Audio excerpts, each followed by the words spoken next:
Hello दोस्तों। और आज सुबह की जो है सबसे विचलित करने वाली जो है न्यूज़ आ रही है। जो भारत रत्न जो हैं आपकी लता मंगेशकर जी, उनका सुबह निधन हो चुका है। वो कोरोना से पीड़ित थीं। अभी पिछले ही जो है दिनों वो कोरोना से पीड़ित हुई थीं। उनकी सेहत में भी सुधार चल रहा था, लेकिन कल जो है उनकी अचानक जो है तबीयत बिगड़ गई और उनको वेंटिलेटर पर रखना पड़ा। और ये सरस्वती का जो कंठ था, एक तरह से जो उनके गले में विराजमान था, वो हमेशा के लिए सो गया। उन्होंने 25,000 से ज़्यादा गाने गाए हैं, वर्ल्ड रिकॉर्ड उनके नाम है सिंगिंग में। और तरह तरह के गाने आए हैं, उन्होंने हर तरह के गाने गाए हैं, मराठी है, हिंदी है, कई भाषाओं में उनके गाने हैं। और उनका एक फेमस सॉन्ग जरा आँख में भर लो पानी, जो शहीद हुए हैं उनकी जरा याद करो कुर्बानी, जो कि पंडित जवाहरलाल नेहरू ने जब सुना तो उनकी आंखों में भी आंसू आ गया। तो इस तरह से जो है बहुत ही फेमस जो है सिंगिंग रही हैं वो। और सभी के लिए मार्गदर्शक हैं जो भी सिंगिंग को प्यार करते हैं। जैसे हमें भी बहुत लगाव है सिंगिंग से। तो उन्हीं की आज जो है ये जो है देश कभी जो है क्षतिपूर्ति नहीं कर सकता। तो उनको हमारी तरफ से और सभी देशवासियों की तरफ से भावपूर्ण श्रद्धांजलि है। ठीक है, तो आइए इनके बारे में जान लेते हैं कि कहाँ इनका जन्म हुआ और कहाँ जो है इन्होंने अपनी शिक्षा दीक्षा ग्रहण करी है। तो ये देखिए इनके बारे में, ये आप देख सकते हैं लता दीदी को। तो ये है स्वर कोकिला के नाम से मशहूर थी ये।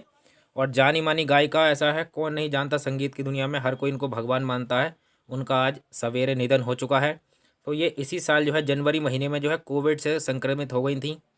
ठीक है, तो उसके बाद इनको जो है मुंबई के ब्रीच कैंडी अस्पताल में भर्ती कराया गया था। वहीं पर आज इनका निधन हो गया है और इनका अंतिम संस्कार साय 6:30 बजे किया जाएगा। तो स्थिति में सुधार होने के नहीं होने के बाद हफ्तों भर से ही आईसीयू में ही एडमिट थी। और जहां रविवार को जो है आज उनका 8:12 पर 92 ईयर की एज में जो है निधन हो चुका है। तो बहुत बड़ी जो है क्षति हो चुकी है देश को एक सिंगिंग के रूप में। और इनका जन्म की बात करें दोस्तों, तो इनका जन्म 28 सितंबर 1929 को मध्य भारत के शहर इंदौर में हुआ था। ये इंदौर की रहने वाली थी। इनके पिता जो थे पंडित दीनानाथ मंगेशकर जो थे, वो भी बहुत बड़े कह सकते गायक थे। तो इस तरह से दीनानाथ मंगेशकर थिएटर कलाकार भी थे, जिन्होंने मराठी भाषा में कई जो है संगीत में नाटकों का निर्माण किया था। तो माता पिता दोनों ही जो है इनसे जो है संगीत की जो है इन्होंने शिक्षा ली। और इनके जो पिता थे उनकी जो है 5 संतानें थीं।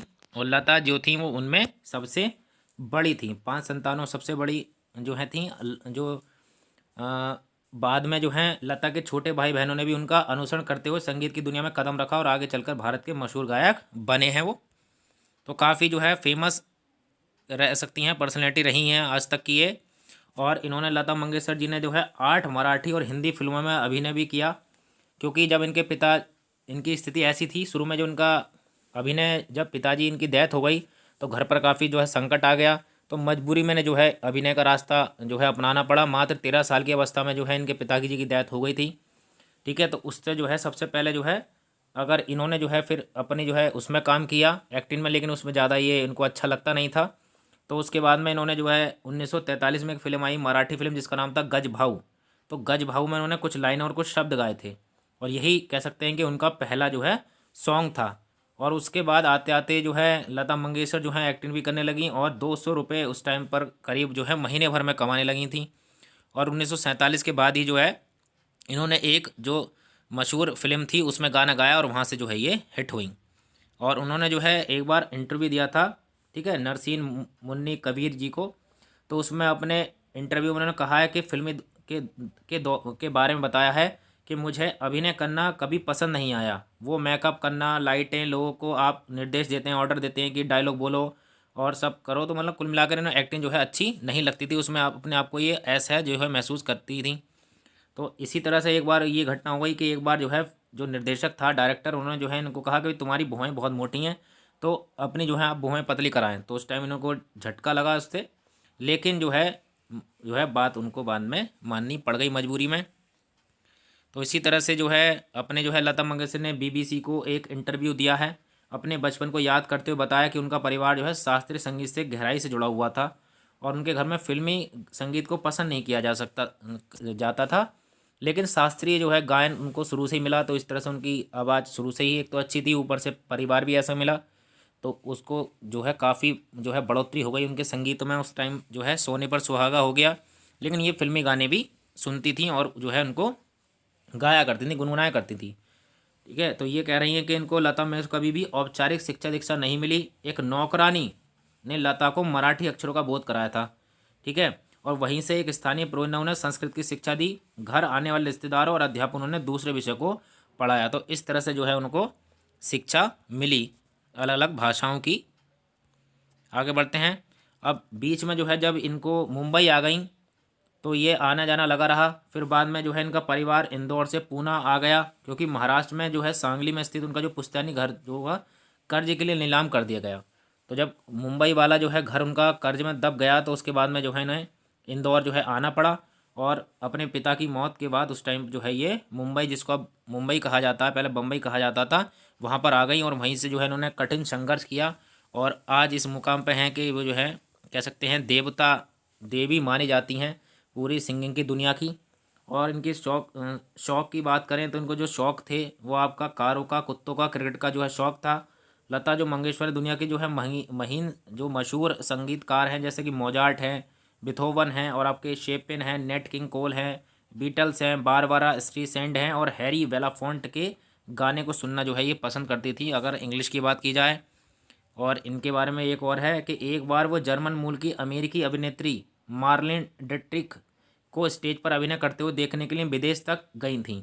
उन्हें स्वीडन की अभिनेत्री इनग्रिड बर्गमैन के नाटक देखना भी बहुत ज़्यादा पसंद था। तो इंटरनेशनल जो है चीज़ें भी वो देखा करती थी और सुना करती थी। फिल्में देखना भी काफ़ी अच्छा लगता था उनको। और उनकी जो है पसंदीदा जो दीदा फिल्म थी वो थी द किंग एंड आई। ये उनकी पसंदीदा फिल्म बताई जाती है। लता ने जो है एक बार बताया था इन्होंने कि उन्होंने ये फिल्म कम से कम 15 बार देखी थी। ठीक है, जो खुद एक तरह से सिंगिंग की किंग हैं तो उन्होंने भी जो है फिल्म भी हॉलीवुड जो है फिल्में 15 बार देखी। और दूसरी जो हॉलीवुड फिल्म थी वो सिंगिंग इन द रेन थी। तो ये उनकी कुछ चर्चित फिल्में रही हैं जो उन्हें पसंद थी। और उनको कारों का भी काफ़ी ज़्यादा शौक था। ज़िंदगी में अलग अलग मौके पर उन्होंने भूरे रंग की हिलमैन और नीले रंग की शेरवले जो है कार अपने पास रखी थी। इसके अलावा उनके पास क्राइसल और मर्सिडीज जो है कारें भी हुआ करती थी। और घर में जो है इन्होंने 9 कुत्ते पाले हुए थे और क्रिकेट की भी बहुत ज़्यादा वो शौकीन थी। तो ये उनकी शौक की बात थी थोड़ी। और बात करी जाए इनके जो कैरियर रहा है पूरा, तो लता मंगेशकर का म्यूज़िक इंडस्ट्री में योगदान तो कभी भुलाया नहीं जा सकता। वो तो अतुलनीय है, उसकी कोई तुलना नहीं की जा सकती और ना ही कभी कोई उसको तुलना करके देख भी सकता है। तो 78 साल के कैरियर में इन्होंने जो है 25,000 से ज़्यादा गाने गाए हैं। और लता जी को कई सारे पुरस्कार से नवाजा गया है। 3 बार नेशनल अवार्ड विनर रही हैं। और इसके अलावा दादा साहब फाल्के पुरस्कार और भारत रत्न भी उनको मिल चुका है। तो काफ़ी बड़े बड़े फेमस अवार्ड जो है उनको मिल चुके हैं। अवार्ड तो कम ही है इनके लिए। और लता मंगेशकर ने 5 साल की उम्र में काम करना शुरू कर दिया था। तो कितनी बहुत छोटी उम्र से ही जो है काम करना शुरू कर दिया था। तो जिस उम्र में बच्चे खेलते पढ़ते हैं उस उम्र में उन्होंने घर की जिम्मेदारी भी संभाली और अपने भाई बहनों के बेहतर भविष्य के लिए कभी भी शादी नहीं की। तो शादी भी नहीं हुई है इनकी। तो इतना बड़ा योगदान इनका रहा जो है सिंगिंग की दुनिया में। आई होप आपको ये इन्फॉर्मेशन अच्छी लगी होगी। और दोस्तों चैनल पर नए हैं तो प्लीज़ सब्सक्राइब कर दें। और एक बार हम ईश्वर से जो है उनकी आत्मा के लिए प्रार्थना करेंगे, ईश्वर उनको अपनी शरण में ले। तो thanks for watching our video.